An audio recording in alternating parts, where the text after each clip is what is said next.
Rain streaked the glass walls of the Skyline, Seattle's most exclusive restaurant, 52 floors above the harbor. Below, cranes blinked through mist. Ferries drifted like ghosts across the bay. Inside, a symphony of wealth, low laughter, polished silver, and the sound of people pretending they weren't lonely. At table 12 sat Veronica Hale, 75, elegant, untouchable. Her son, Daniel, 48, was beside her, the heir to a global port empire. She wore navy silk and pearls that caught the candlelight like frozen tears. To most, she looked regal. To herself, she felt like a relic, a statue built to honor a life that no longer moved. It was a Wednesday. Veronica liked Wednesdays. Unremarkable, quiet, meaningless. Birthdays were cruel. Anniversaries, unbearable. Wednesdays asked nothing of her. Daniel's voice filled the space between them. If we close the deal, we'll own every terminal from Vancouver to San Diego. Fully automated, no human error, no waste. Veronica nodded faintly. She'd mastered the art of appearing engaged while drifting far away. His words were metal to her, sharp, efficient, without warmth. She looked around the room, chandeliers like constellations, polished marble floors, perfect people with perfect smiles. Everything gleamed, everything controlled, everything dead. Since her husband's passing, Veronica's world had become a silent gallery, beautiful but empty. Power had kept her breathing, only power. "Mother," Daniel asked, "are you listening?" "I am," she lied softly. The waiter came and went, unseen. Then another approached, younger, quieter, a waitress. Her name tag read Ava. She couldn't have been older than 26. Her brown hair was tied back hastily. Her sleeves were rolled with care that spoke of exhaustion. The faint scent of coffee clung to her uniform. Evidence of another shift, another life below the skyline. "Water for you, Mrs. Hale?" she asked gently. Veronica nodded without looking, then froze. Something shimmered near the girl's collarbone, a thin silver chain. At its center, a small star-shaped pendant, its edges worn by time, a tiny blue stone glinting in the middle. Veronica's breath hitched. The air changed. The sound of rain grew louder, the world blurring at the edges. Her pulse thundered. That pendant, she knew it, not one like it, that one. The uneven rays, the hand-engraved lines, the faint scratch across the top point. She had traced them once with her own fingers. She had designed it herself. She had pressed it against the cheek of a newborn she never saw again. Her fork slipped from her hand, clattering against porcelain. Daniel frowned. "Mother?" But Veronica was already shaking. The restaurant's golden glow dimmed in her eyes.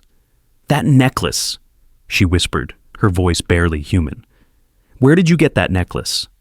Ava blinked, startled. "This? It was my mother's," she said, softly.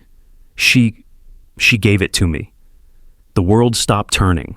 Veronica's heart pounded like it wanted to break out of her chest. Her hand reached across the table, trembling, desperate. "Your mother," she said. "What is her name?" Ava hesitated, glancing around. "Elena," she said quietly. "Elena Moreno." Veronica's face went pale. The sound that left her was half sob, half disbelief. She clutched the table as if the marble could steady her.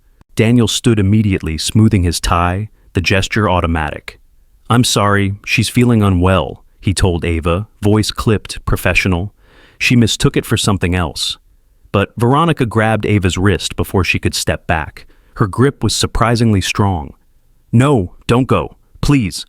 Her eyes were wild now, glistening with tears that no one in Seattle had ever seen. "That locket, it belonged to someone I once—" Her voice broke. The restaurant fell silent. Conversations froze mid-sentence. Even the pianist stopped playing. Ava looked from mother to son, caught in the kind of scene people only whispered about later. Daniel hissed under his breath. "Mother, enough." But Veronica was crying openly now, not the discreet tears of polite society, but raw, trembling grief. She pointed a shaking finger at the pendant. "That locket. Where did your mother get it? Please tell me." Ava stammered. I don't know. She's had it forever. It's just always been hers." Daniel's jaw clenched. He pulled out a black card holder, slipped several crisp bills between the leather. "Here," he said tightly. "Take this for your trouble." Ava stared, offended. "No, thank you." "It's fine," Daniel insisted. Veronica's voice cut through his command like glass. "Daniel." He stopped. The authority in her tone made the air go still. Slowly, she turned back to Ava. Her voice softened to a whisper. "I'm sorry, my dear. I didn't mean to frighten you. It's just, that pendant looks exactly like one I lost a very long time ago." Ava, still nervous, offered a small, awkward smile. "I'm sorry, ma'am. I hope you find it." Veronica nodded, but her eyes never left the locket. Her chest rose and fell as if she were trying to breathe through water. As Ava walked away, the pendant caught the candlelight, a flash of blue, bright and fleeting. Veronica's vision blurred, the memory of a tiny hand, a baby's cry, a room filled with rain. All of it came rushing back like a flood breaking through a dam. Daniel sat down again, exhaling sharply. "Mother, for heaven's sake, what was that?" But she didn't answer. She was somewhere far away, 50 years back, holding a secret the world had forced her to bury. The rain outside grew heavier, sliding down the glass like tears. Veronica lifted her napkin to her face, but her hands wouldn't stop trembling. Her reflection in the window looked like a stranger, a woman built from money and regret. She whispered to herself, too low for Daniel to hear, "It can't be, but it is." The pianist began to play again. The restaurant resumed its quiet elegance, pretending nothing had happened. But for Veronica Hale, the illusion was gone. Something sacred had been disturbed. Somewhere in the city, buried beneath decades of silence and guilt, the past had just reached out and touched her shoulder. And in that single, trembling moment, beneath the golden lights and the endless rain, a lifetime of control began to unravel. The hush that followed felt almost sacred. Rain tapped gently against the glass walls of the skyline, and the glow of the chandeliers returned, pretending nothing had happened. But the illusion was gone. At table 12, Veronica Hale sat rigid, her hand trembling on the linen. The waitress's footsteps faded toward the kitchen, but the memory of that pendant, that glint of blue, refused to fade. Daniel exhaled sharply, his jaw tight. "Mother," he said, his voice low, controlled, the voice of a man who managed crises for a living. "You caused a scene. Everyone saw you." Veronica ignored him. Her eyes followed Ava's retreating figure.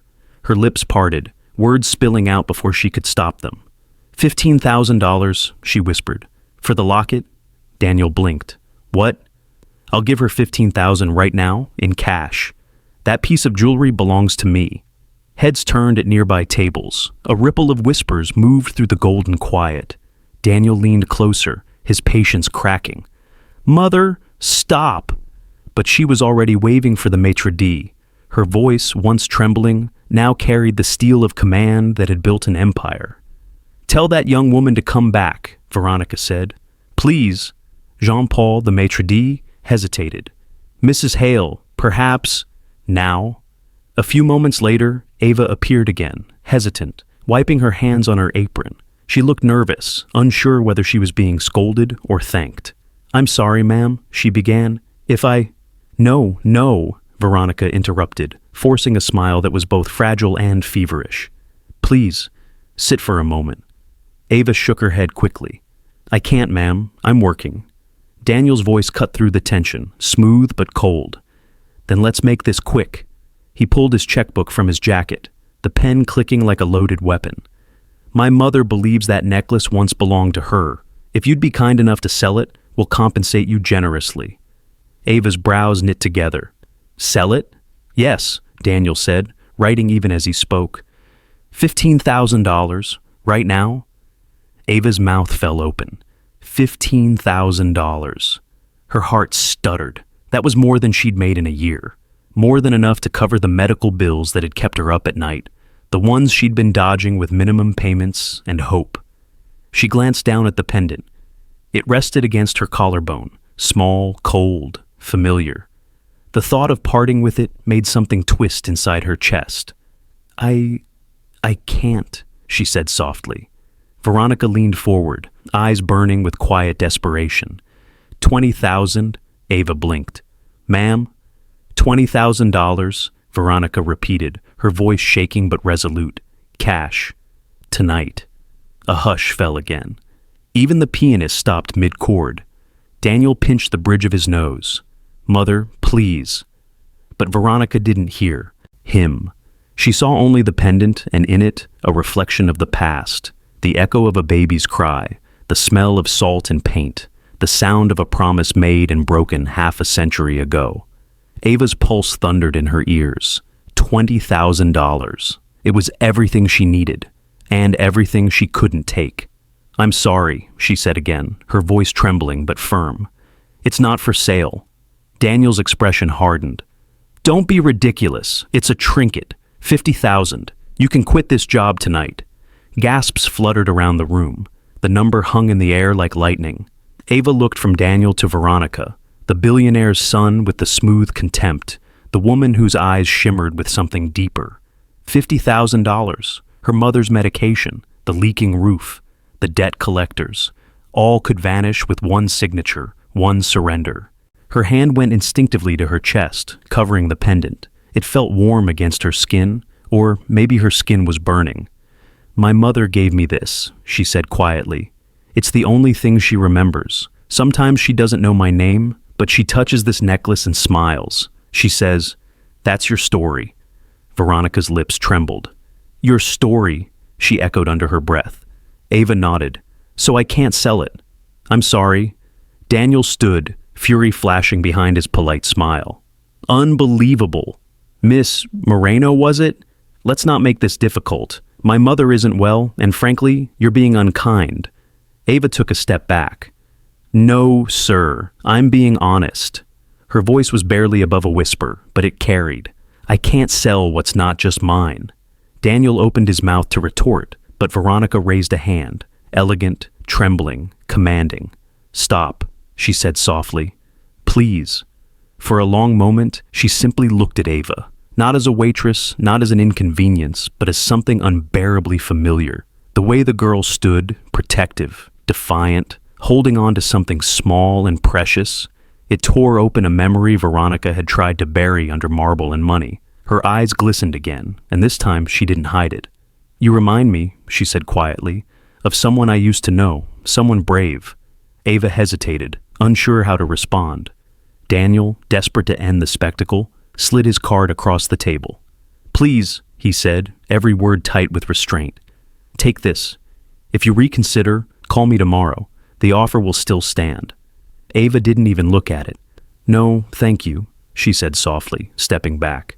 Her voice was polite, but her eyes, those steady brown eyes, held something that neither money nor threats could bend. I hope you find what you're looking for, Mrs. Hale, she added gently. But this necklace, it's already found me.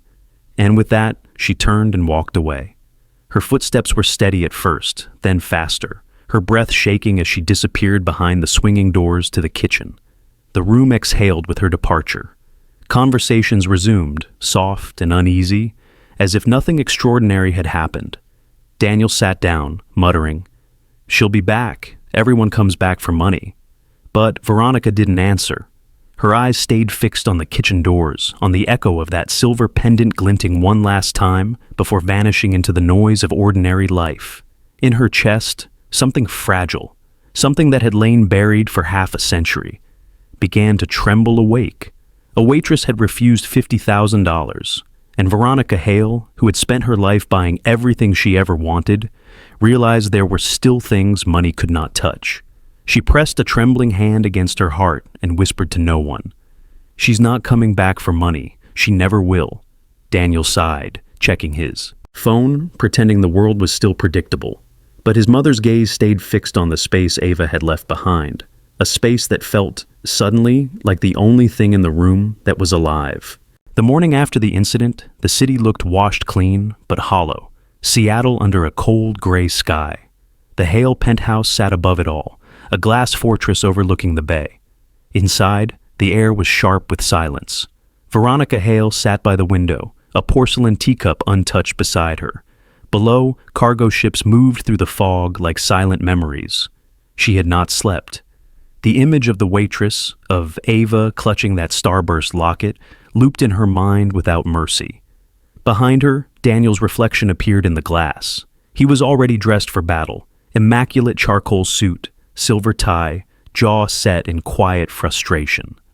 "I've already spoken to legal," he began, his tone precise, rehearsed. "We'll handle it." Veronica didn't turn. "Handle what?" "The situation with that girl, Ava Moreno." He said her name as though it were a problem to be neutralized. "Mother, she's a waitress, a poor one, clearly. You flashed emotion, and she smelled opportunity. Happens all the time. We'll make her sign an NDA, return the locket, and walk away with a settlement. Quietly, legally, permanently." He moved across the marble floor, opening a folder of documents.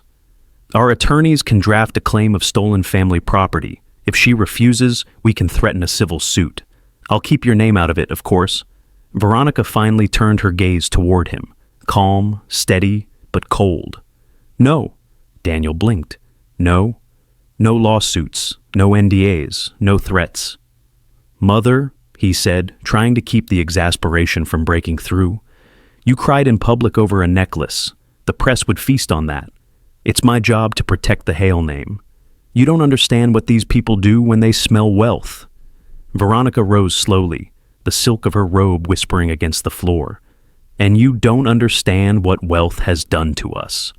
Her voice was soft but dangerous, the kind that carried more power than a shout. Daniel frowned. "Meaning?" She looked out at the horizon, the bay shimmering under a pale sun. "You say she's trying to steal something from us, but that locket, it was never stolen from us. We were the ones who stole something, long ago." Daniel stared at her, genuinely puzzled. "What are you talking about?" "The past," she said quietly. "A debt that money never paid." He studied her for a long moment, then sighed. "Mother, with respect, this isn't philosophy. It's optics. You're emotional, and she's exploiting that. You didn't see her eyes like I did. She was calculating." Veronica turned sharply, her gaze slicing through his argument.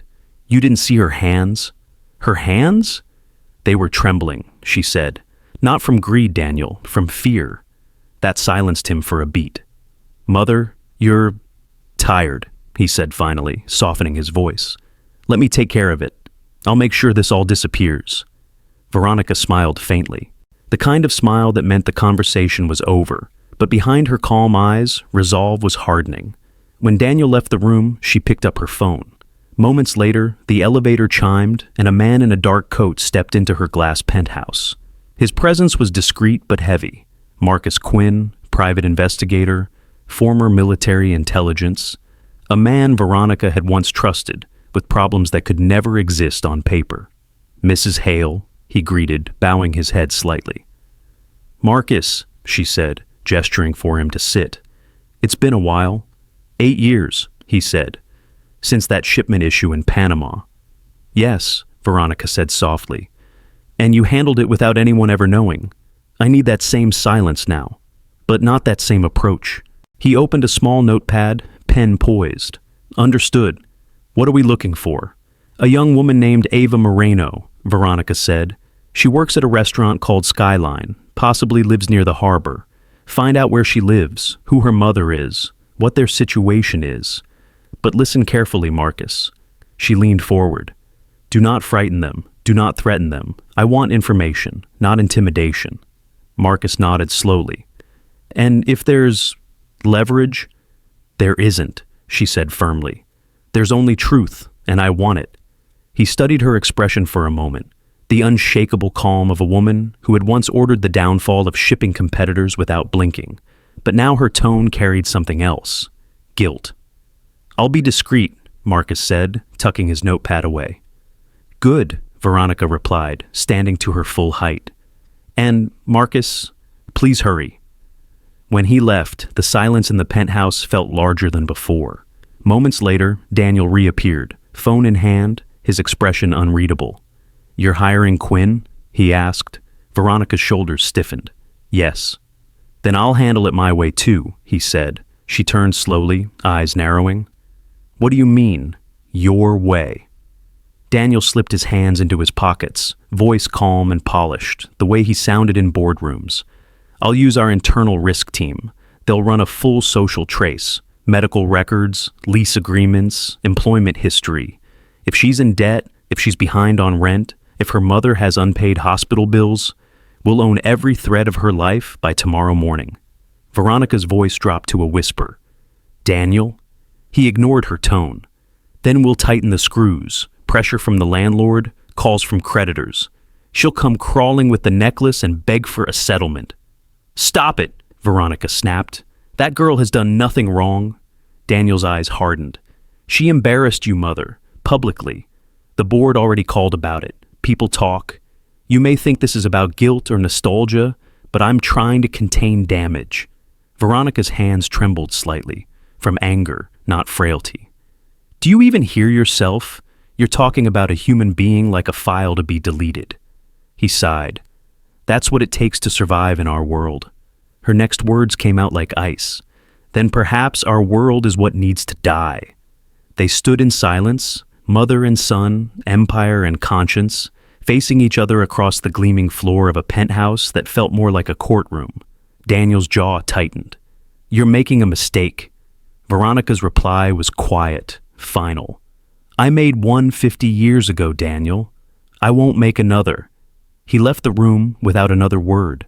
Veronica turned back toward the glass wall, her reflection fractured by the morning light. The harbor stretched before her, a mosaic of gray and gold. Somewhere out. There, she thought, was the girl, and the truth she had lost. Downstairs, Daniel was already on the phone. "Run everything," he told his assistant. "Medical debt, employment history, social security cross-checks, the works. Find her pressure points." "Yes, sir." "And when you have them?" the assistant asked. Daniel's expression didn't change. "We'll remind her how fragile her life really is." Back upstairs, Veronica stood alone, unaware that her son had chosen the opposite path. She reached into her robe pocket and touched a single silver earring, the twin to the locket she'd seen the night before. Her fingers closed around it like a prayer. "Don't let me lose her again," she whispered to the city below. Night fell quietly over the glass tower, wrapping Veronica Hale's penthouse in reflections of the city lights. The harbor glowed below, calm, indifferent. Inside, the woman who once ruled that skyline stood barefoot in her dressing gown, facing the old mahogany cabinet in the corner. It didn't belong with the glass and steel, too human, too fragile. She pressed her palm against its worn surface. The wood creaked faintly, as if it remembered. Veronica entered the code. The hidden compartment slid open with a soft, mechanical sigh. Inside the safe, there were no diamonds, no documents of empire, no legacy of steel or oil, only a small wooden box, corners chipped, hinges dull with time. She lifted it out carefully, setting it on the glass table. Her reflection stared back, older, colder, yet tonight her eyes looked almost afraid. The box clicked open. Inside were photographs, black and white, their edges soft from decades of being touched and put away again. In the first photo, a young woman, barely 20, laughed under a summer sun. Her hair was long, loose, wild. Her dress was simple, stained with paint. And beside her stood a man, lean, sun-browned, with paint splatters across his shirt, and the kind of smile that could make the whole world look less cruel. Gabriel Ortiz. A name Veronica hadn't dared to say aloud in 50 years. The memory hit her with the warmth of an old film reel flickering back to life. He had been a street painter near the docks, selling small canvases for coins, sketching tourists for tips. She had been the daughter of Hale Shipping, the dynasty that owned the water, the cranes, the very sky above him. They should never have met. But she'd wandered one afternoon to the pier, escaping a charity luncheon that smelled of champagne and false laughter. She had watched him paint the reflection of a ship, his hands steady, his eyes alive. "You're painting light," she had said. He'd looked up, grinning. "No, I'm painting escape." That was how it began. The stolen afternoons, the laughter in borrowed studios, the taste of rain on bare shoulders. Love had made her reckless. Pregnancy made her dangerous. When the Hale family discovered the truth, their fury was biblical. Her father's voice had thundered through the marble halls. Do you have any idea what you've done with a man like that?" Her mother's face had gone white, her voice quieter but sharper.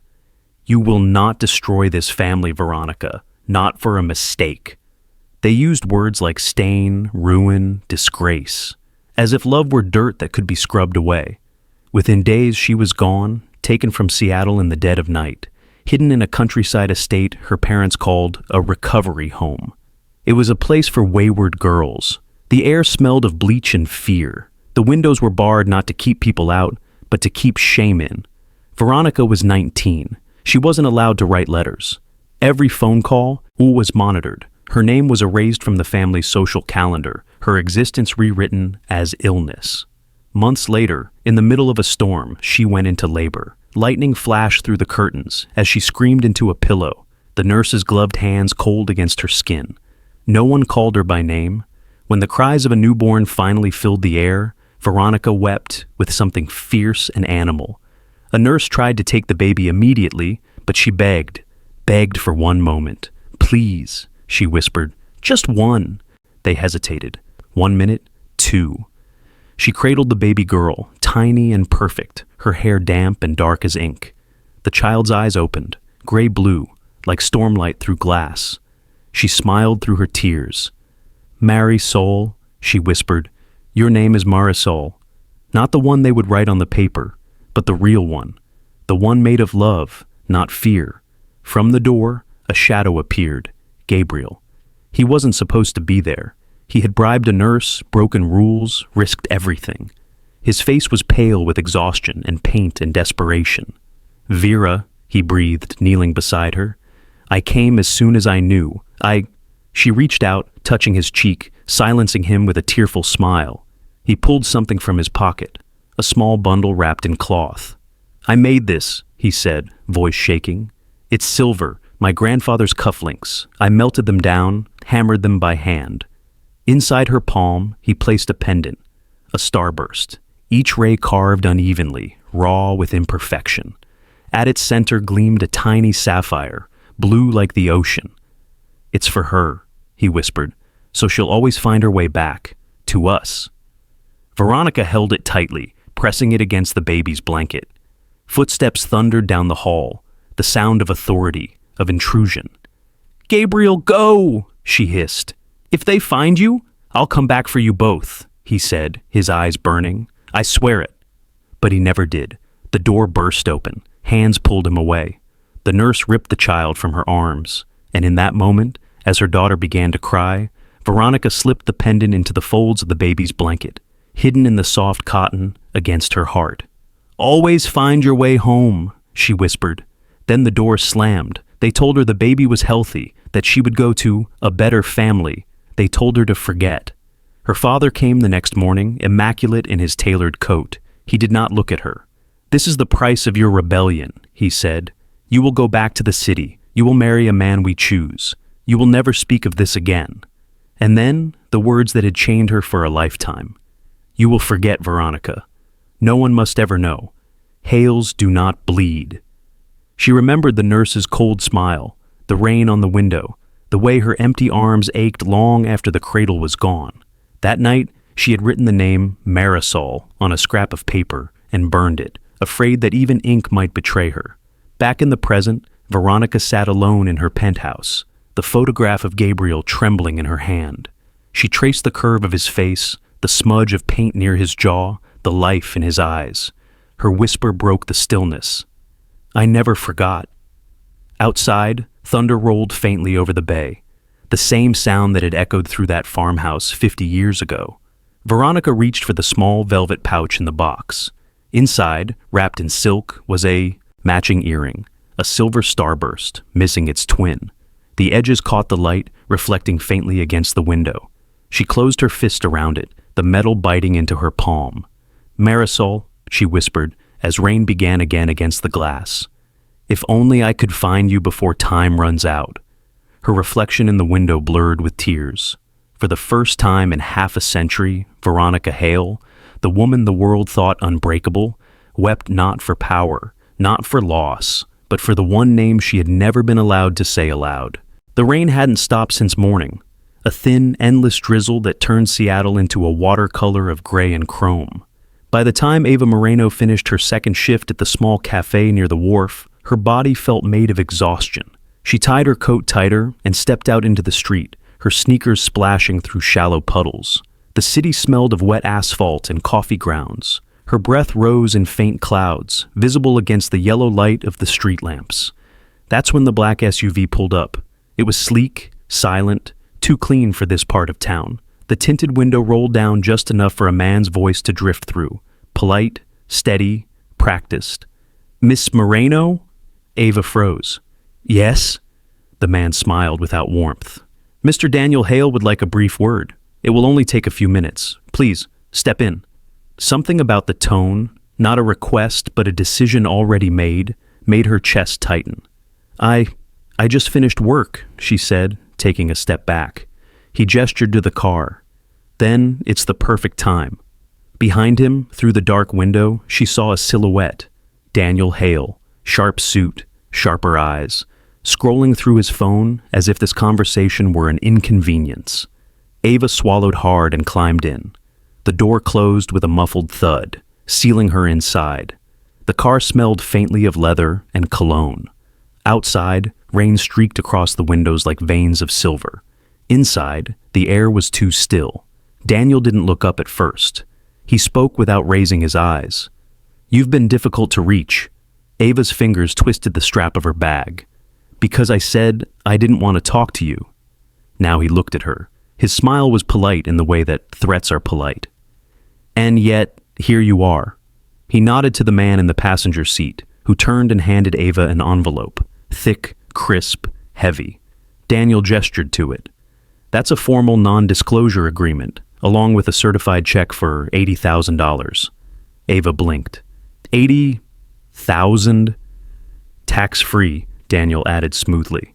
"All you need to do is return the necklace and sign. After that, you'll never hear from us again."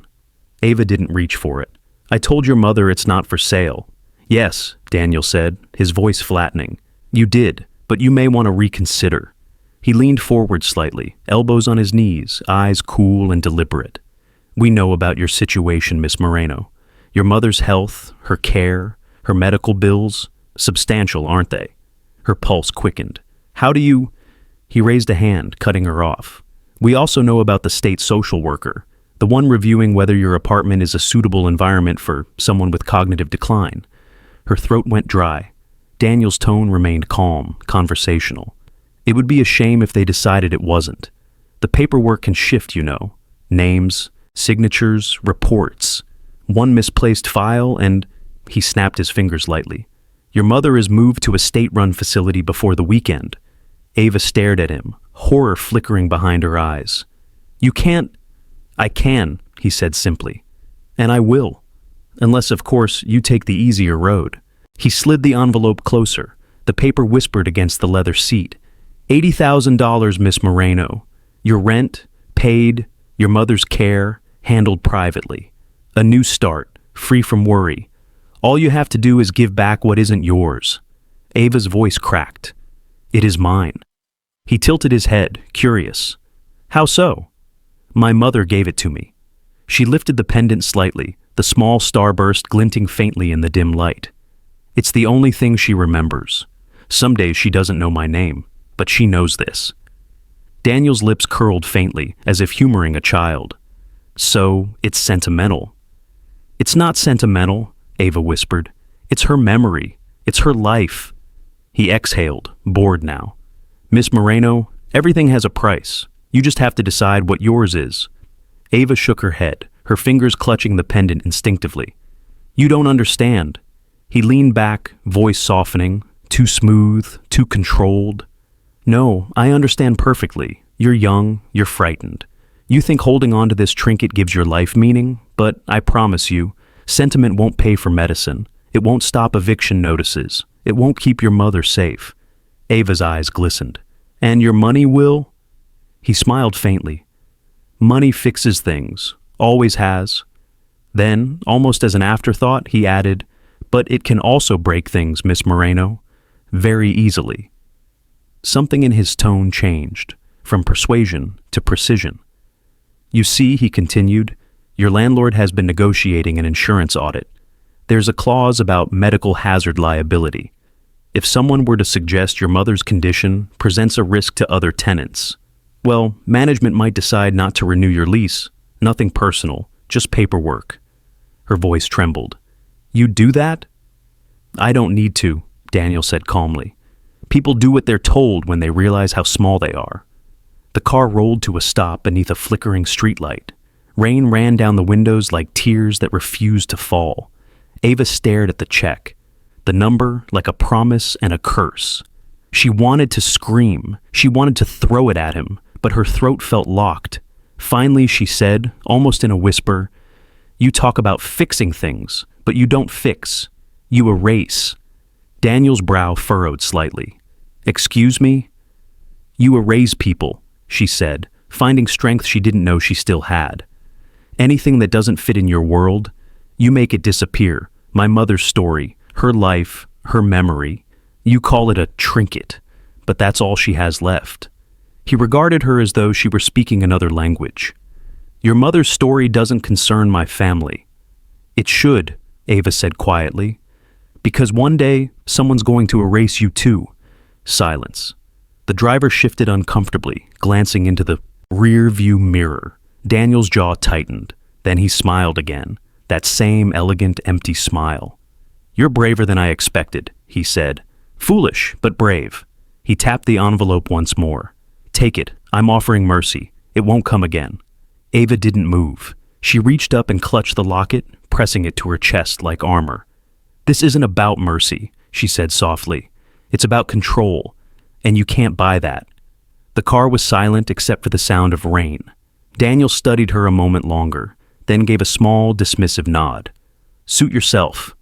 The driver opened the door. Cold air rushed in. Ava stepped out into the drizzle, her heart hammering, her breath shaky. The SUV's tires hissed as it pulled away, disappearing into the wet city night. She stood under the streetlight, the pendant clutched in her fist.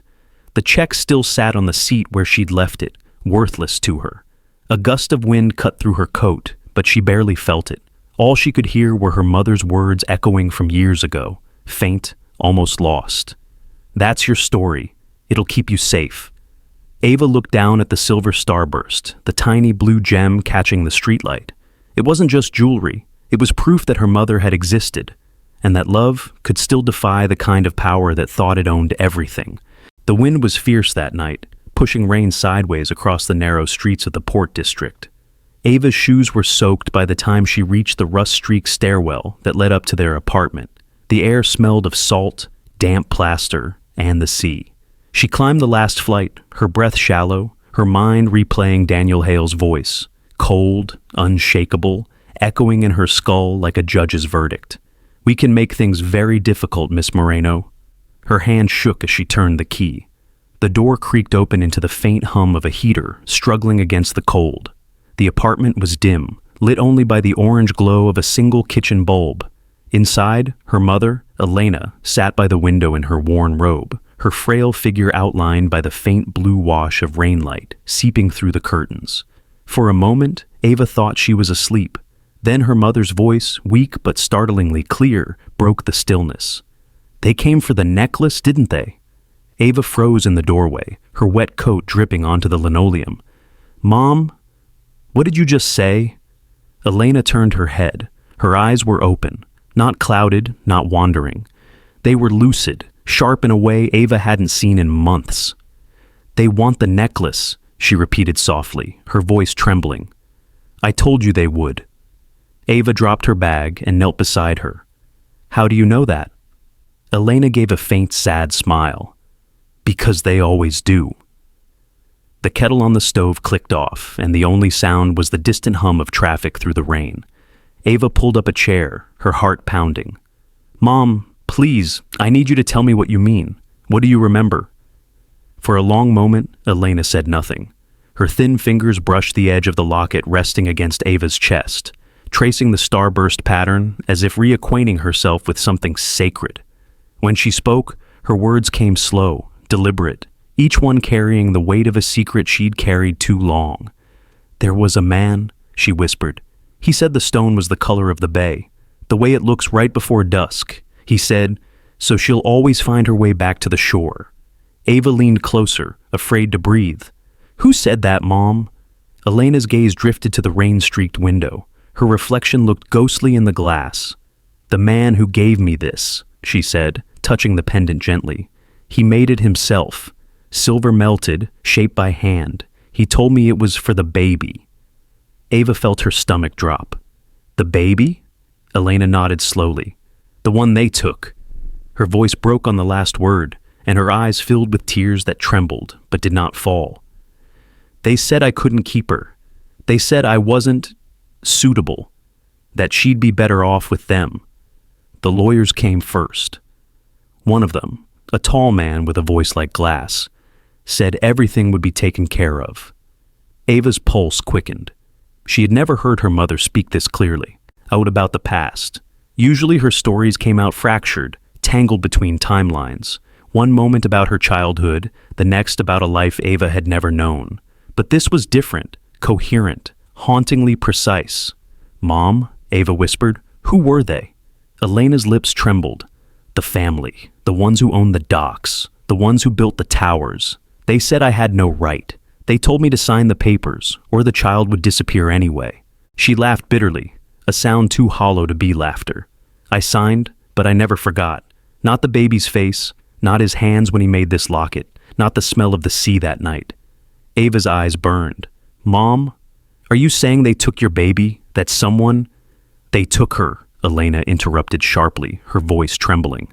They said I was unfit, that love wasn't enough. They took her name, her home, her life. And then they told me to forget. Her hands began to shake, gripping Ava's wrist with surprising strength. But I didn't forget. Not ever. Ava could barely speak. Who took her? Elena's eyes glistened. A man from the Hale family. He wore silver cufflinks and said my silence was worth mercy. Ava sat frozen, the sound of rain pressing against the windows like an unending heartbeat. The Hale family. Her mind reeled through the last 48 hours. The crying billionaire in the restaurant, the son who threatened her, the impossible price for a necklace they called stolen family property. It wasn't about money. It was about blood. Ava reached up and held the pendant between her fingers.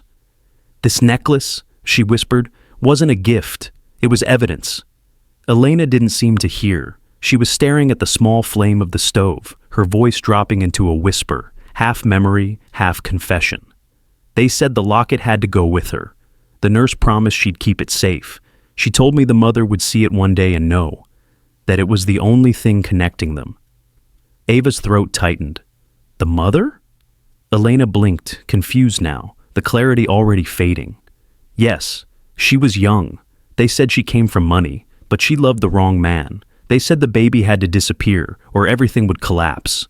I heard them through the door. Who said that? Ava asked, desperate. But the fog was already rolling back in. Elena's gaze drifted again, her voice growing small. The lawyer, the one who told me to sign, his pen had the Hale crest on it. The room went utterly silent. Even the rain outside seemed to pause. Ava felt her heartbeat slow, as if her body couldn't keep up with what her mind was unraveling. The Hales, Veronica, Daniel, the crying woman who looked at her like she'd seen a ghost, and the man who'd threatened her like she was one. This wasn't about a piece of jewelry. It was about a crime, a life stolen, a family buried under silence. Ava's chest tightened until she thought she might break. Mom, she said softly, gripping her mother's hand. Was I the baby? But Elena only smiled vaguely now, her brief moment of lucidity gone. The man said the stone was blue, like the bay. Her gaze softened. You have his eyes, you know? Then she leaned back, humming a half-remembered lullaby, her mind drifting far away again. Ava sat frozen beside her, tears slipping down her cheeks. The kettle hissed, faintly behind them. The locket lay between their hands, silver against skin, glinting in the dim kitchen light. Ava stared at it as if it might answer her. It didn't. It only shimmered, a single trembling spark of memory that refused to die. In that moment, Ava understood what Daniel Hale could never comprehend. This wasn't about wealth or ownership. It was about lineage, truth, and everything that had been stolen in the name of power. She reached for her phone, her hands steady now. Somewhere in this city, there was a woman who had cried over this locket as if it were her heart, and Ava was starting to understand why. Outside, lightning flickered across the harbor, briefly illuminating the peeling wallpaper, and the two women hunched together at the kitchen table. The storm that had started 50 years ago was coming back. The morning sky over Seattle looked like brushed steel, cold, unmoving, indifferent. Inside her penthouse, Veronica Hale stood before the wall of glass that framed the harbor below. Cargo ships drifted through the fog, their lights blinking like slow, exhausted stars. The city felt distant, unreal, a mechanical world she no longer belonged to. Her phone rang. Marcus Quinn's name appeared on the screen. She answered at once. "Marcus?" His voice came low, professional, steady as always. "Mrs. Hale, I have what you asked for. Tell me." He hesitated for a beat, the pause of a man choosing his words carefully. "The girl, Ava Moreno, she lives in a complex off Harbor South, near the old container yards, Building D, Unit 3F. It's one of those places with peeling paint and broken elevators. She works 2 jobs, one at that restaurant, Aria, and one at a cafe called Dockline. Most of her pay goes toward her mother's medical bills." Veronica closed her eyes. Marcus continued. "The mother's name is Elena. Her condition," he exhaled softly, "progressive neurodegenerative disorder.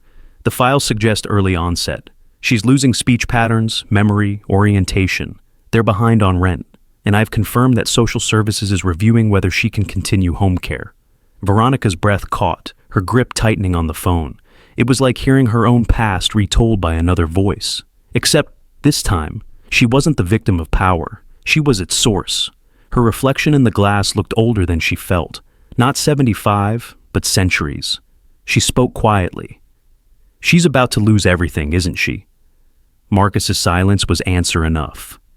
Veronica walked toward her desk, the heels of her shoes clicking like metronome beats in the wide room.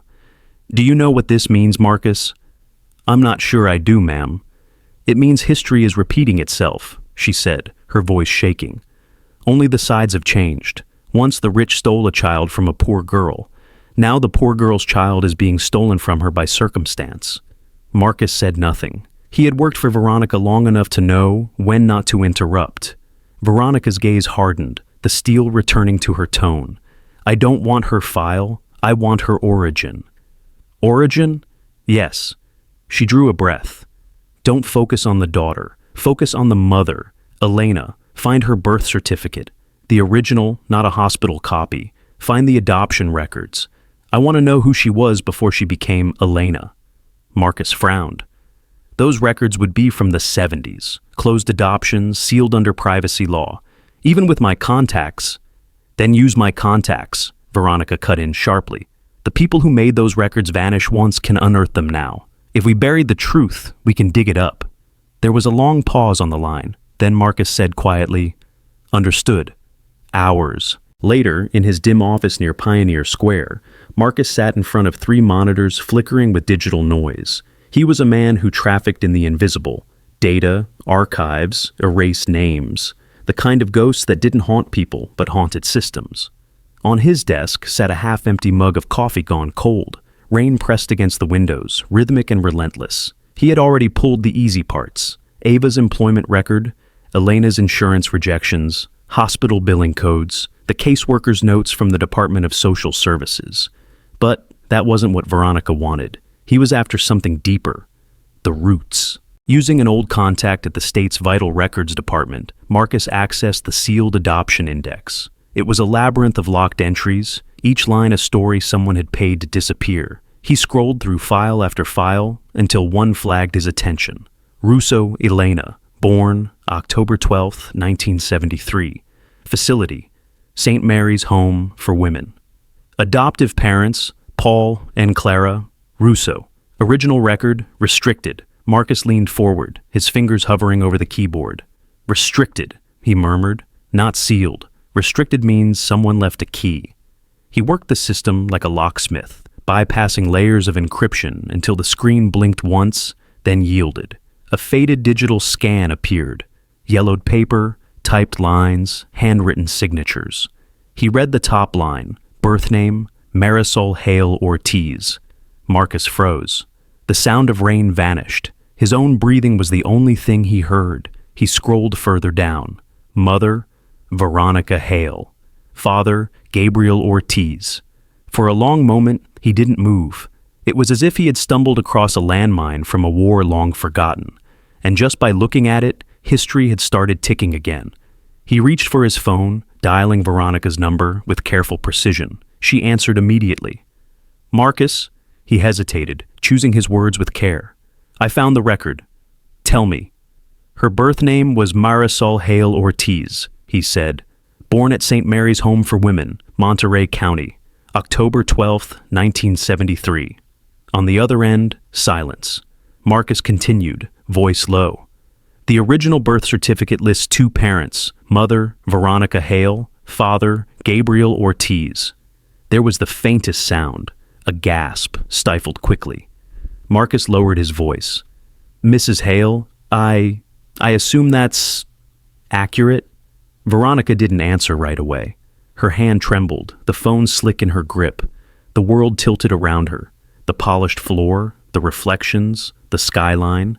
Marisol, she whispered, the name she hadn't spoken in 50 years. The name she had given her child when no one was listening. Yes, Marcus said softly. That's the original entry. It was replaced months later by the Russo adoption record. The old file was sealed by court order. Veronica sat heavily in her chair, her composure crumbling like thin porcelain. Does it say who handled the adoption? She asked. Law firm of Kavanaugh and Reed, Marcus replied, still operating under Hale Maritime Holdings. Veronica pressed a trembling hand to her mouth, her father's firm. The same lawyers who had handled the expansion of the port in the 70s. Her voice broke. They buried her under our own name. Marcus waited. He could hear her breathing, slow, uneven, like someone walking through a graveyard made of memories. Finally, she spoke. You understand what this means, Marcus? Yes, ma'am, he said. Elena Russo is your daughter. And Ava, she whispered, tears spilling, silently down her cheeks, is my granddaughter. She rose, her reflection in the window now split by the lines of rain streaking the glass, half light, half shadow. 50 years, she murmured, and a waitress brought her home. Mrs. Hale, Marcus said carefully, what do you want me to do next? Veronica's voice steadied. Nothing. For once in your life, Marcus, don't move mountains. Just send me the document. Yes, ma'am. When she ended the call, Veronica stood for a long while, the city humming faintly below her. She pressed her palm to the glass, her reflection merging with the skyline. In that reflection, she saw three women, herself, Elena, and Ava, connected by a single thread of silver that had survived half a century of lies. The truth wasn't something she had found. It was something that had been waiting for her. The call ended, and silence filled the penthouse like smoke. Veronica Hale stood motionless, the phone still in her hand, her reflection stretched across the wall of glass that overlooked the harbor. The storm outside had passed, but its ghost remained, a thin mist drifting over the water, the sky bruised and gray. She didn't move. She couldn't. Marisol Hale Ortiz. The name pulsed in her head, each syllable like the toll of a bell she'd been running from for 50 years. Her daughter. The child they'd taken. The baby she'd held once, for less than an hour before the nurses came. The baby she'd named in secret because her parents said naming her would make forgetting harder. She had never forgotten. And now, that child, that fragile stolen life, was still here, alive, struggling to survive under the name Elena Russo, in a mold-stained apartment near the docks, fading piece by piece into the darkness of her own mind. Veronica pressed a trembling hand against her chest. It felt as though her ribs might shatter from the pressure. She whispered to no one, Marisol? The city lights flickered against the glass like distant stars. Across the room, a framed newspaper headline from decades ago caught her eye. Hale Industries expands global shipping network. She'd been smiling in that photo, confident, immaculate, powerful. But that smile now looked grotesque. She'd built an empire of cranes and cargo and contracts, while her daughter lived one bus ride away, slipping quietly out of existence. Her knees weakened. She sank into the nearest chair, staring at the floor. "Madam," her assistant Emily appeared at the doorway, voice cautious. "Are you all right?" Veronica didn't answer immediately. Then slowly she lifted her head. "Get me the jet." "Ma'am, the Gulf Stream, ready within the hour." Emily hesitated. "Should I inform Mr. Hale?" Veronica's tone turned to steel. "No." Emily blinked. "Not even your son?" "No one," Veronica said. "And find Dr. Leonard Strauss, the neurologist from the University of Chicago. Tell him I'll cover his full retainer and travel immediately. He's to meet me in Seattle by morning, priority patient." Emily hesitated only a moment longer before nodding. "Understood, ma'am." When the door closed, Veronica sat in stillness, the weight of her empire pressing down on her shoulders like a crown of iron. She looked around her, the marble floors, the rare paintings, the sculpted orchids placed by an assistant who didn't even know her favorite flower. Everything was beautiful. Everything was empty. The moral indictment came slowly, like ice cracking beneath her feet. She had spent 50 years mastering control, controlling markets, negotiations, silence. But she hadn't controlled the one thing that mattered most: compassion. Her daughter had grown old in poverty. Her granddaughter had nearly been destroyed by her own sons. Arrogance. And she had been dining in glass towers. Veronica stood, her face pale but resolute. She walked into her dressing room, pulled a dark wool coat from the rack, and tied her silver hair into a simple knot. No jewels, no diamonds, not even a driver. When she looked at herself in the mirror, the woman staring back wasn't the matriarch of Hale Maritime. She was the 17-year-old girl from a small coastal town, still trembling, still begging not to have her child taken away. Only now she was going to get her back. The elevator ride down felt like a descent into memory. Each floor's ding echoed through her like a heartbeat. By the time she reached the lobby, her steps were steady again. Outside, night had fallen, a drizzle of fine rain turning the streetlights into halos. Her driver opened the car door, but she waved him off. "I'll take the smaller one." He hesitated, confused, but obeyed. Moments later, she was inside an unmarked sedan, guiding it herself through the narrow arteries of the city she'd once owned from above but never truly seen. Seattle at night was a different creature. Here, beneath the towers, the streets smelled of rust, salt, and fried food. Steam rose from vents. Umbrellas bloomed and folded like restless hearts. She drove past the docks, the cranes standing like skeletons of her empire. Beyond them, the neighborhoods grew tighter, older, the kind of streets where paint peeled and neon signs buzzed weakly against the damp. At last, she found it. A 4-story building whose bricks had long turned the color of neglect. The lights inside flickered unevenly, as if even electricity had grown tired here. Veronica parked across the street. For a long moment, she just sat there, hands gripping the steering wheel, heart hammering like it hadn't in years. Every instinct told her to turn back. Every habit whispered, "Let the lawyers handle it, keep control." But there was no control left to keep. This wasn't business. This was blood. She stepped out, the rain cool against her face. Her heels echoed on the wet pavement. Inside, the hallway smelled faintly of mildew and detergent. The fluorescent light overhead flickered, yellow, uneven. She climbed the narrow stairs, her breath shallow. On the 3rd floor, she stopped in front of a door with peeling paint. 3F. The number looked as though someone had tried to clean it and failed. For a moment, she couldn't move. Behind that door lived the ghost of everything she'd buried. Her lost child, her silenced past, her shame. And now, after half a century, she was about to meet the woman that girl had become. And the young woman who carried both their blood. Her hand trembled as she raised it to knock. It wasn't the gesture of a billionaire, or a queen, or a woman of authority. It was the knock of a mother who had come, too late, to find the child she'd never been allowed to love. From the other side of the door came the faint sounds of life. A kettle whistling, footsteps, the quiet murmur of a television. Veronica closed her eyes. She could smell coffee through the cracks in the wood. When she knocked, her knuckles made a soft, human sound.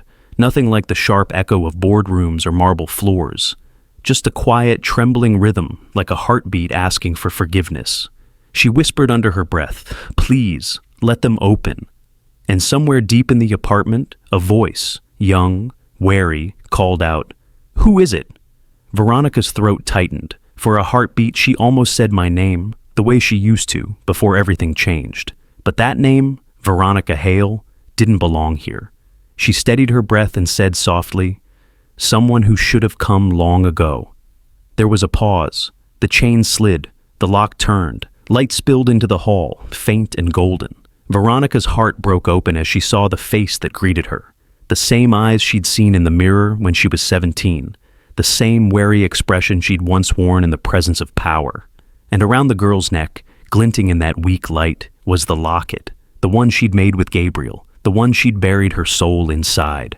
After 50 years, the door had opened. When the knock came again, it was soft. Too soft for a threat. Still, Ava Moreno hesitated. Her pulse raced as she approached the door, fingers grazing the chain lock. She'd been on edge ever since the black SUV. Every sound in the hallway had become a warning. She whispered through the crack, "Who is it?" A quiet voice answered, steady but fragile. "Someone who should have come long ago." Ava frowned. That voice, old, low, heavy with something that sounded like regret. She unlatched the door halfway. Standing there wasn't one of Daniel Hale's enforcers. It was Veronica Hale herself. But she looked nothing like the formidable woman from the restaurant. No diamonds, no armor of wealth. Just a long, dark coat damp from the rain, her silver hair tied neatly, her eyes luminous but tired, as though carrying a lifetime of sleepless nights. Ava's breath caught. "What do you want?" Veronica's voice was gentle. "To make amends." Ava stiffened. "For what? You've already sent your son to threaten us, to buy what's not for sale." Veronica shook her head slowly. "I didn't send him, and if I could undo what he did, I would. Please." She swallowed, her voice trembling. "Let me come in. You and your mother.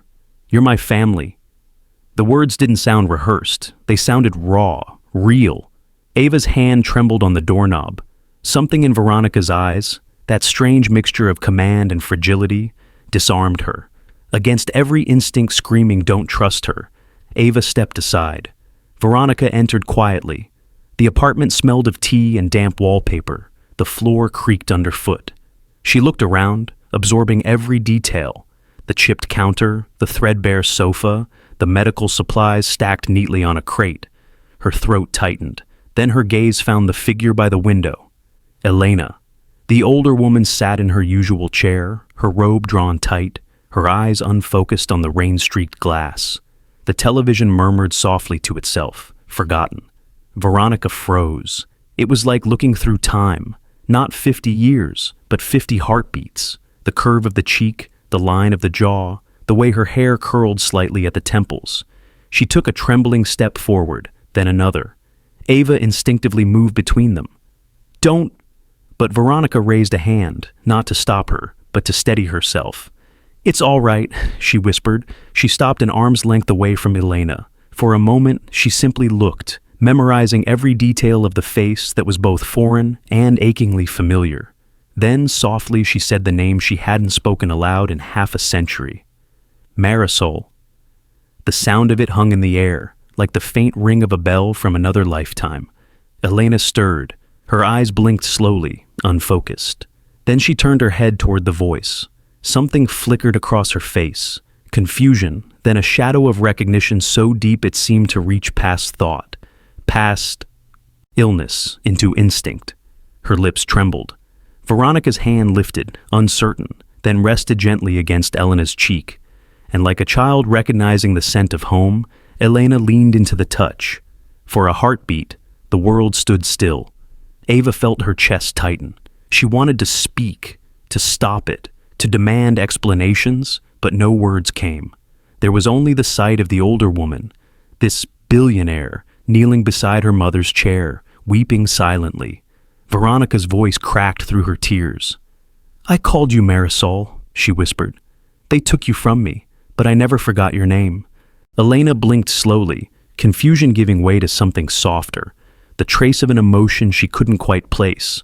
She didn't speak, but her hand came up, frail and trembling, to cover Veronica's. Ava stood motionless, the truth circling her like electricity. Her heart was a storm. She wanted to reject it, to deny that this impossible connection could exist. But when she looked at them, the two women, one with eyes of sea glass blue and the other with eyes like the bay at dusk, she knew. The resemblance was undeniable. She backed away toward the counter, breathing shallow. Her fingers brushed against the silver locket at her throat, the locket that had started it all. For years, she had tried to open it. The hinge had refused every attempt, locked tight like the secrets her mother never remembered clearly enough to explain. Now, watching the scene before her, the reunion that shouldn't have been possible, she felt something inside her break open. Her hands shook as she lifted the pendant. Her nails grazed the tiny engraved rays of the starburst, searching. Then she remembered something her mother had mumbled once during a lucid moment. "The third ray, there's a notch." Ava found it, her fingertip pressed down on the nearly invisible indentation. There was a faint click. The locket sprang open. Ava gasped, her eyes widening as the two halves revealed their secrets. On one side, beneath a layer of old glass, was a faded photograph. A young woman laughing, her hair unbound, standing beside a man with paint on his shirt. Veronica and Gabriel Ortiz. Ava recognized the smile instantly. Not because she'd ever seen it on Veronica's face before, but because she'd seen it in the mirror every day of her life. On the other half of the locket, engraved so finely it was almost invisible, were 4 words. For Marisol. "I will find you." Ava's breath hitched, the room blurred, her knees felt weak. Behind her, Veronica's voice broke softly. "You found it?" Ava turned, tears streaming freely now. "What does it mean?" Veronica rose slowly to her feet, her eyes red but resolute. "It means this," she pointed to Elena, "was never supposed to happen. You were never supposed to grow up without her, and she was never supposed to live without me." Ava shook her head, trying to make sense of it. You're saying my mother?" Veronica nodded. "She's my daughter." The words landed like thunder in a small room. Ava's hand flew to her mouth. Her heart raced, 1,000 thoughts crashing together. Disbelief, grief, anger, awe. "I looked for her," Veronica whispered, "for years, but your grandparents, they buried every trail. I thought she was gone." She stepped closer, her eyes on the locket. "I made that with Gabriel, your grandfather. We were both just children. When they took her, I slipped it into her blanket. I thought if she ever found it, she'd know who she was." Ava's fingers closed around the locket. "And she did. She just didn't remember how." Veronica smiled through tears. "Then you did, Ava. You remembered for her." For the first time in a lifetime of silence, 3 generations shared the same air. A grandmother, a mother, and a daughter. None of them realizing they had been orbiting each other for decades, separated by money, lies, and names. Veronica reached out, placing her hand gently over Ava's. The locket sat between their palms, its faint blue light reflecting off their skin. For the first time, Veronica didn't feel like an heiress or a queen. She felt human, raw, broken, reborn. And Ava, through her tears, felt something she'd never dared to imagine: belonging. The rain outside eased into a soft drizzle, the city holding its breath. Between them, the locket remained open, no longer a secret, but a bridge between what had been lost and what had been found. The sound came first, a violent crack as the door slammed against the wall. Ava flinched, Veronica froze. Standing in the doorway, dripping with rain and fury, was Daniel Hale. Behind him were 2 men in black suits, broad shoulders, blank expressions, the kind of men paid to end conversations before they began. Daniel took one sweeping look around the cramped apartment, the faded walls, the flickering lamp, the 3 women standing frozen in the half-light. He gave a sharp, humorless laugh. "Well, this is new." "Daniel," Veronica began, but he cut her off with a raised hand. "I have to admit," he said, stepping inside, "it's a masterpiece. The setting, the timing, the cast. You even found a woman who looks just unhinged enough to sell it." His eyes flicked toward Elena, who sat blinking in confusion by the window. You did your homework. Ava's chest tightened. Please, you don't understand? Oh, I understand perfectly. Daniel's voice was venom wrapped in silk. You found my mother's weakness, her guilt. Then you built a story around it. Lost daughter. Family reunion. It's practically cinematic. He took another step forward, his expensive shoes squeaking against the worn linoleum. The two bodyguards remained by the door, silent shadows. Ava stood her ground. I didn't ask her to come here. No, Daniel sneered. Then what do you want, Miss Moreno? 100,000, 2, a penthouse? Tell me your price so we can all stop pretending this is about love and start talking about business. Enough. Veronica's voice sliced through the room, low but commanding. Daniel turned to her, incredulous. Mother, you can't seriously believe this. I believe what I saw. Her tone was steady, regal even, though her eyes glistened. And what I saw was truth, not a scam, not a performance, truth. He scoffed. Truth? He gestured toward Elena, who was humming faintly under her breath, lost somewhere between memory and oblivion. That woman can't even remember her own address. She probably doesn't even know what story she's supposed to tell. She doesn't need to tell it, Veronica said softly. I already know it. Daniel frowned. You're being manipulated, again. She's feeding you what you want to hear. Veronica took a step toward him, her back straight, her voice iron. No one is feeding me anything, Daniel. You are the one blinded, by arrogance, by the illusion that money can measure everything that matters. He stiffened. I'm trying to protect you. From what? From family? He gestured wildly around the room. From parasites who see our name as a ticket. Something inside Veronica broke, not with anger, but with clarity. Look at her, she said, pointing to Ava. Really look. Daniel followed her gaze. Ava stood by the counter, shaking, the silver locket glinting against her throat. Do you see her eyes? Veronica pressed on. They're yours. They're mine. They're the same color as your grandmother's, the same as the woman your grandfather ordered me to forget. Daniel blinked, confusion flashing behind his indignation. What are you talking about? Veronica's voice trembled, but her words were sharp as glass. This woman, she gestured to Elena, is your sister. The words hit like a blow. For a moment, Daniel just stared, stunned into silence. Then he laughed, short, disbelieving. That's insane. No, Veronica said quietly. What's insane is when I let our family erase her. I let them steal her from me because I was young and afraid. And now, I'm looking at the price of that cowardice, 50 years of silence. Daniel's jaw tightened.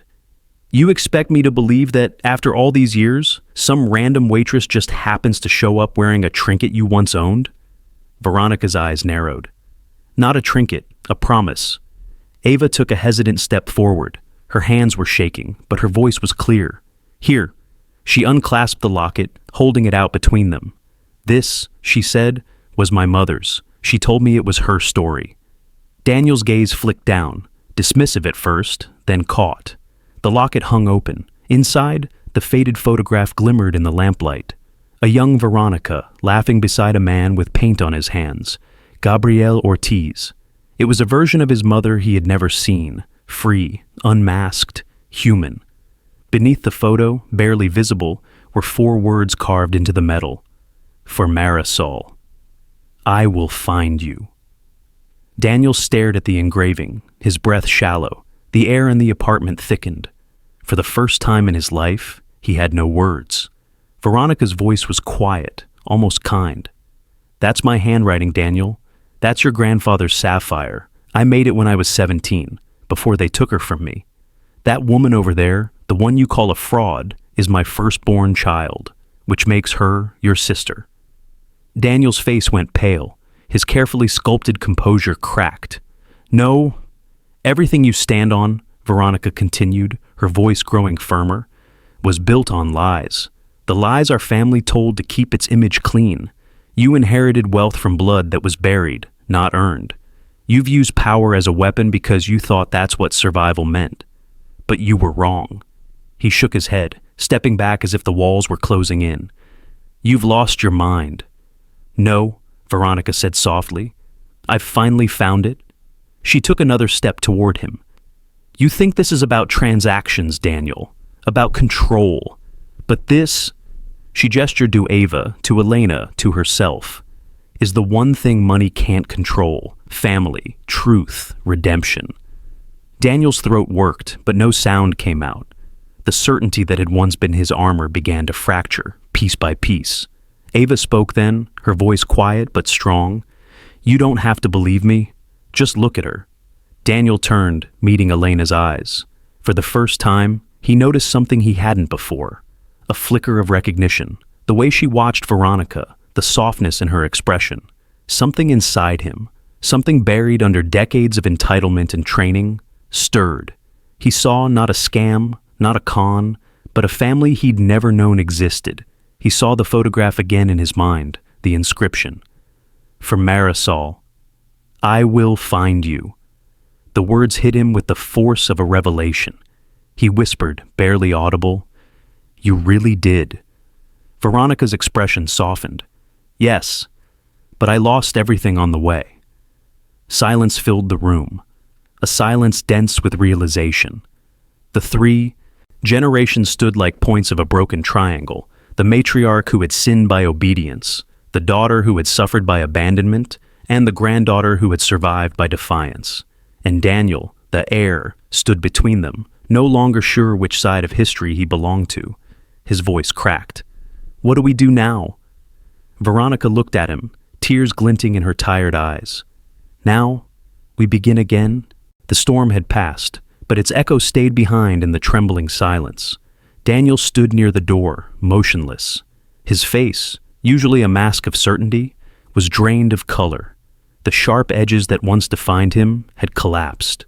For years, he had spoken in boardroom absolutes, cutting through human emotion with profit and precision. But here, in this tiny apartment, surrounded by truth, he was voiceless.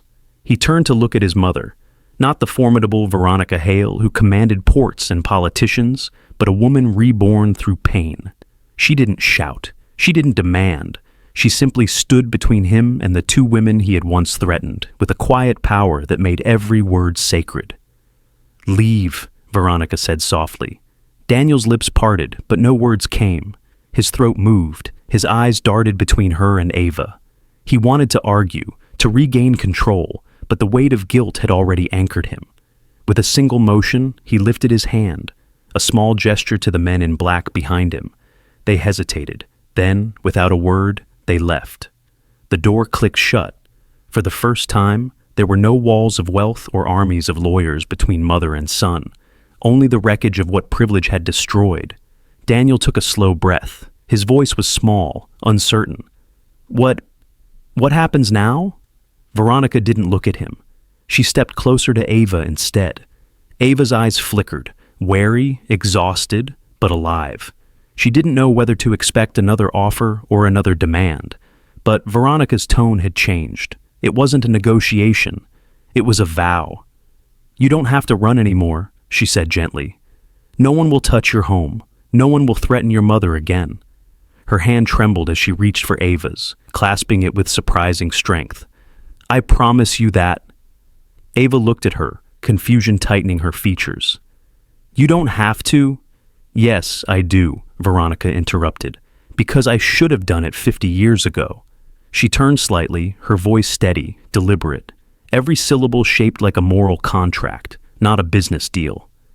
Your mother will have the best care, the best doctors, the best everything, not because you owe me, but because I owe her. Ava's lips trembled. Why are you doing this? Veronica met her gaze. Because power should protect, not punish. She pulled out her phone and dialed a number, her movements efficient, practiced, yet now filled with something human. Dr. Jensen, it's Veronica Hale, she said calmly. Yes, I need you to coordinate a full neurological assessment. Early morning, bring the imaging equipment, and yes, send Nurse Patel. She'll stay on site. This is private, confidential, but urgent. She paused, listening. No, not the downtown clinic. I want a temporary suite arranged at Havenwood Residence. Yes, the one with the sea-facing rooms. Make sure it feels like home, not a hospital. Her voice. was unwavering, but her eyes softened as she spoke. This was the same voice that once commanded $1 billion empire, now repurposed into something entirely different, to save instead of to control. Ava watched her in silence. It felt surreal, hearing power used like a blanket instead of a weapon. For the first time in her life, it didn't sound like threat. It sounded like shelter, and that somehow was more terrifying than anything Daniel had ever said. When Veronica ended the call, the room seemed to breathe again. The rain against the window softened, like the city itself was exhaling with them. Ava sat on the edge of the narrow bed, the silver locket resting loosely in her palm. The soft hum of her mother's breathing filled the quiet. She looked up at Veronica, unsure whether to thank her, to question her, or to run. "You don't have to be afraid," Veronica said, sensing the storm behind Ava's eyes. "This isn't charity, it's repair." Ava shook her head slightly. "I don't even know what that means." "It means," Veronica answered, "that what was broken once doesn't have to stay that way." Daniel stood in the corner, silent, a shadow among the peeling wallpaper. He wanted to speak, to apologize, but every word died before reaching his tongue. There was no language for the kind of shame that sat in his chest. He watched his mother kneel beside Elena's chair. The old woman's eyes were closed, her fingers twitching faintly in a dream. Veronica brushed a strand of hair from her temple, her voice a whisper. "I'm here now, Marisol," she murmured. "You can rest." A tear slipped down Veronica's face, not from guilt anymore, but release. Then she rose and turned to Ava again. "I can arrange everything by morning. Your mother will be moved in comfort, not chaos. You'll have a nurse who listens, not a bureaucrat who checks boxes. And you, Ava, you will rest too." Ava let out a shaky laugh. "Rest? I don't even know what that feels like." Veronica smiled softly. "You will." The confidence in her tone was almost frightening. Not the arrogance of someone used to winning, but the certainty of someone who had finally chosen what was right. For decades, Veronica's influence had been the kind that silenced others. The weight of her signature, the fear of her name. Now, for the first time, that same influence felt like a shield. She walked to the small kitchen table, scribbled her number on a scrap of paper, and slid it across. If anyone, landlord, debt collector, agency, anyone, comes to your door, you call this number. They won't bother you again. Ava hesitated, staring at the paper as though it might burn through her fingers. "You can really stop them?" Veronica nodded. "The same system that once buried truth owes us now. I know how to make it pay its debt." Ava didn't know how to answer. The scale of it, the reach, the decisiveness, felt unreal. Her entire life had been built on fear of power, and now power was kneeling in her living room, offering peace. She looked toward Daniel, who still hadn't moved. His hands were clenched, but his eyes, those cold, calculating eyes, were wet. He finally spoke, voice low. "I'm sorry." It wasn't much, but it was the first honest thing he had said in years. Ava nodded faintly. "So am I." Veronica placed a gentle hand on her son's arm, a silent acceptance of his brokenness.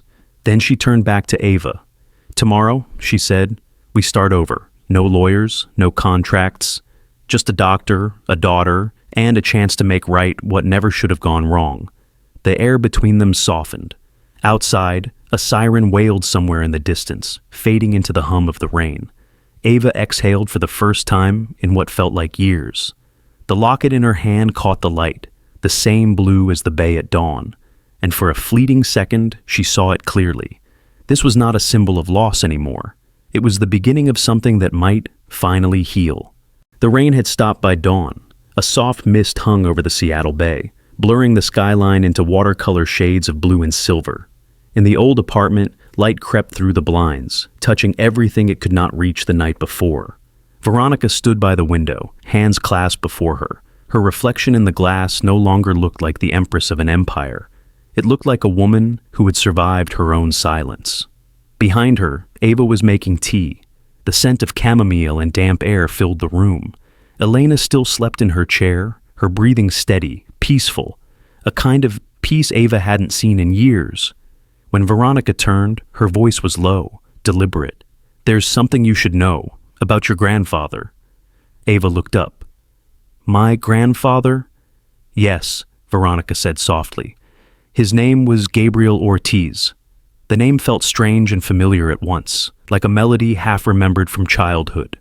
Veronica moved closer, eyes bright with the shimmer of memory. He wasn't rich, not even close. He was a painter, the kind who carried his canvases through the streets, trading art for food or rent. He had nothing but paint under his nails and hope in his eyes. And he loved me long before my last name meant anything. Ava smiled faintly. You sound proud of him. I am, Veronica whispered. He was brave enough to love me when I wasn't allowed to love anyone. He made this. She reached for the locket on the table. Her fingers traced the tarnished petals of silver, the tiny sapphire at its heart. He melted down his grandfather's old cufflinks to make it. He told me the stone matched the color of my eyes when I looked at his art. Veronica's voice trembled, her next words half broken by regret. He gave it to me before they took everything away. They called him unworthy, said he would stain the family name, so they made him disappear. And when I found out I was pregnant, they made me disappear too. Ava's breath hitched, tears pressing at the edge of her vision.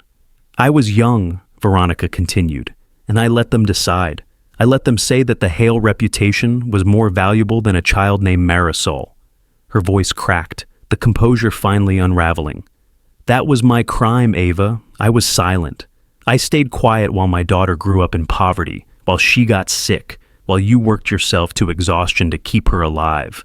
My silence built every wall you had to climb. Ava shook her head through tears. You couldn't have known. I could have fought, Veronica said sharply, pain turning to fire. I had every weapon, lawyers, money, influence, but I used none of them when it mattered most. I thought silence was survival. I was wrong. Silence was surrender. The room went still.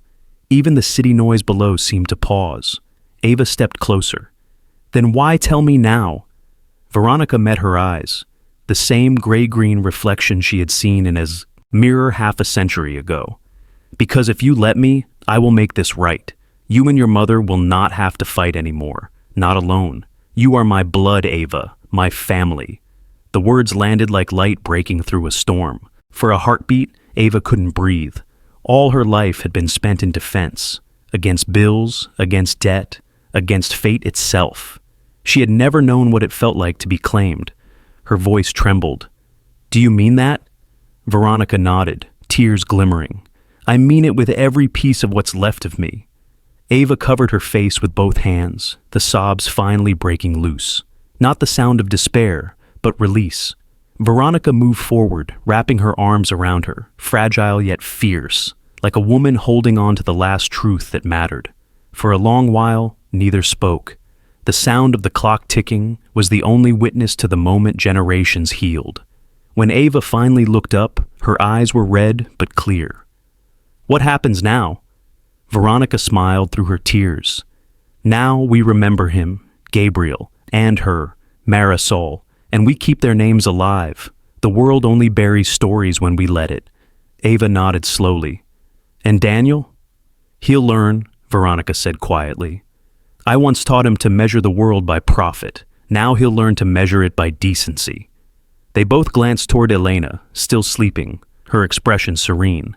The morning light wrapped around her like forgiveness. Veronica exhaled. Do you see her? She's proof that strength isn't loud. It endures quietly, waiting for us to catch up. Ava followed her gaze. The silver locket lay open on the table, the tiny photograph glowing faintly under the soft gold light. Everything our family built, Veronica murmured. Every port, every ship, every deal. None of it will outlast this. She touched the locket gently. This is the true legacy. Not the empire, not the steel. Just this, a piece of love small enough to fit in a child's hand, but strong enough to outlive an empire's lies. Ava brushed her fingers across the sapphire. It shimmered like the sea at dawn. 3 women, Veronica whispered. 3 generations, each surviving what the other couldn't. And somehow, this tiny star found its way back to us. Ava smiled through her tears. Maybe that's what he meant when he said it would help us find home. Veronica nodded, her hand resting on Ava's shoulder. And maybe home was never a place, Ava. Maybe it was always this. the moment we choose to stop hiding from love. Outside, the clouds broke open to light, the rain turned to silver threads in the morning sun, and in that small, worn apartment, with its peeling paint and its faint smell of tea and salt, 3 lives, once scattered by pride and silence, found their way back into the same breath of peace.